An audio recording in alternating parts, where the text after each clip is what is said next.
आप सभी लोगों का मेरे YT चैनल मिशन कोशिश पे हार्दिक अभिनंदन और बहुत बहुत स्वागत है। प्यारे बच्चों, वीडियो में जो आप वर्कशीट देख रहे होंगे, ये वर्कशीट है क्लास 6 सब्जेक्ट साइंस, कक्षा 6 विषय विज्ञान की वर्कशीट है। मिशन कोशिश के तहत अगस्त माह के प्रथम सप्ताह की या 5वें सप्ताह की वर्कशीट। चलते हैं इसमें एक्टिविटी नंबर फर्स्ट पे। एक्टिविटी नंबर 1 पढ़ते हैं इसे। In our day to day life we face many situations where there is a need for measuring quantities of different materials for different purpose. For this, our ancestors used to use various ways of determine or measure different quantities. There are many weights and measures popular in India before the adoption of the metric system. For weighting cereals, chatang, pav, ser, pansari,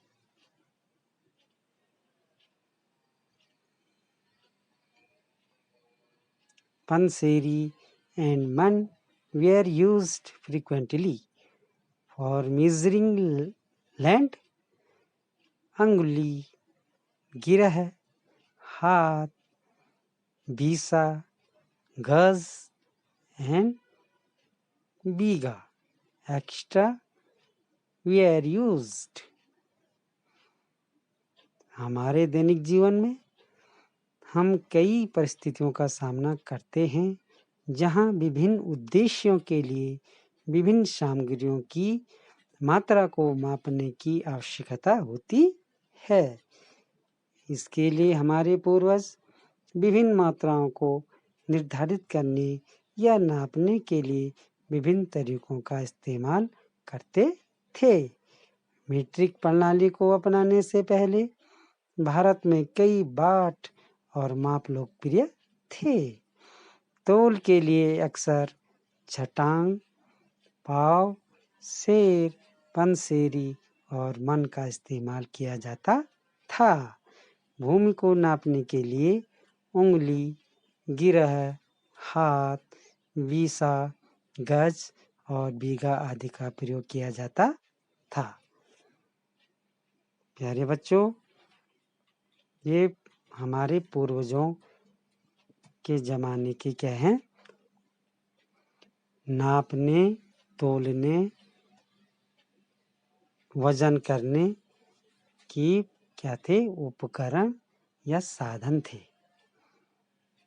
जानते हैं पहले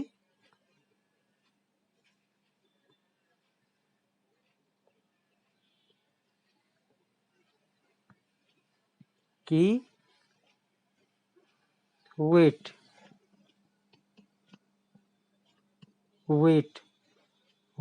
मतलब भार, तोल या वजन। इनको नापने के लिए हमारे पूर्वज किसका प्रयोग करते थे? वो करते थे इसके लिए किसका नाप तोल के लिए? छटांग, पाव, सेर, पंसेरी, मन का प्रयोग करते थे। अगर भूमि या खेत को नापना होता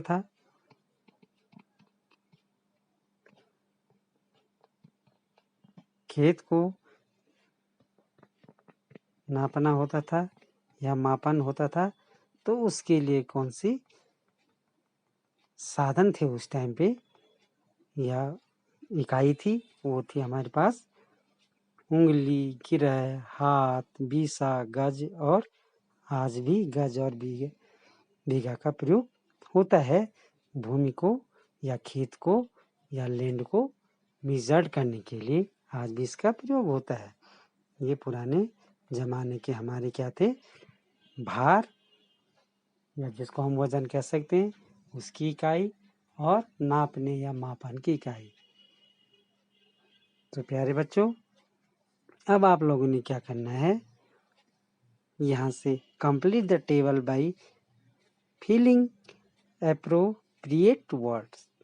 उपयुक्त शब्द भरकर तालिका को पूरा कीजिए। जैसे यहाँ पे लिखा है यूनिट ऑफ मेजरमेंट, वेट और मीजर। देखिए, मेजरमेंट नापने की इकाई के नाम है। अब यहाँ है या तो भार में, जिनको हम कह सकते हैं वजन, तोल, इकाई, ठीक है ना, द्रव्यमान जिसे कहते हैं। दूसरा है, इसको बोलते हैं मापन, नापना, मापन या दूरी। अब आप लोगों ने इस पे क्या करना है, लिखने हैं कि कौन सी इकाई किसकी है।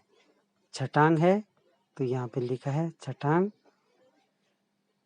किस, क्या नापते हैं छटांग में, इसमें नापते हैं वेट। छटांग को नापते हैं वेट। बीसा, बीसा किसकी है, बीसा मेजर्ड है, मेजरिंग, नापना या मापन की। किसको, लैंड को, भूमि।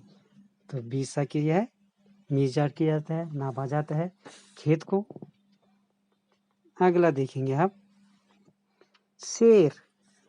तो शेर में क्या नापा जाता है, शेर देखिए भाई, एक ऐसा उपकरण होता था हमारे ज़माने में भी, ये इसमें हम क्या भरते थे, जैसे धान, गेहूँ, ऐसे चावल, अगर धान थे तो धान देते थे और चावल है तो चावल के बदले चावल देते थे। गेहूँ या आटा, इसका क्या करते थे हम, मापन करते थे।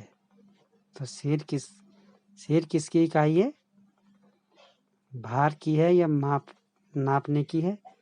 तो शेर किसकी है, शेर को हम वेट, शेर में क्या नापते हैं हम, वेट को। तो शेर के आगे भरेंगे हम, क्या भरेंगे, वेट, वेट की इकाई है। अगला है प्यारे बच्चों इसमें पाव। पाव किसकी है, तोल की है या भूमि नापन की है। तो पाव किसकी है, पाव तोल की है। तो पाव के आगे लिखेंगे वेट। पाव के आगे क्या लिखेंगे, वेट, WEIGHT, वेट, भार या वजन, तोल की इकाई है। अगला है प्यारे बच्चों बीघा।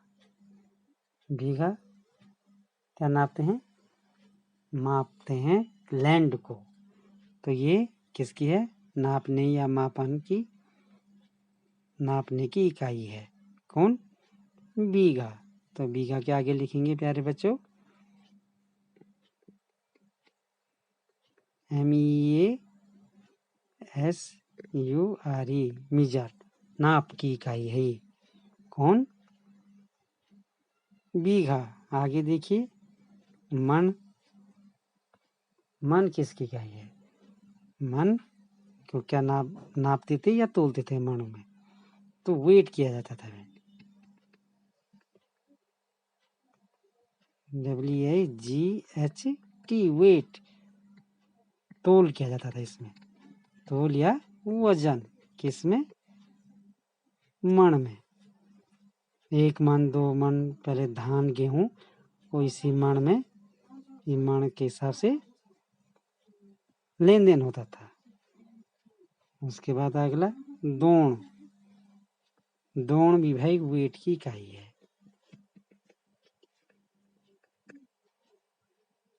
क्या है? वेट। तोलते हैं इसको भी पहले ज़माने में तोल की ये जाती या भार की या वजन की इकाई हुआ करती थी। अब है असल है एंड लास्ट मुट्ठी भाई। क्या है? मुट्ठी। तो मुट्ठी किसकी इकाई है? मुट्ठी भी मीज़र की इकाई है, मतलब नापने की। किसको नापने की? खेत को। प्यारे बच्चों, मैं समझता हूँ इसे आप अब अच्छी तरह समझ चुके होंगे। एक बार पुनः बना। बाय बच्चों।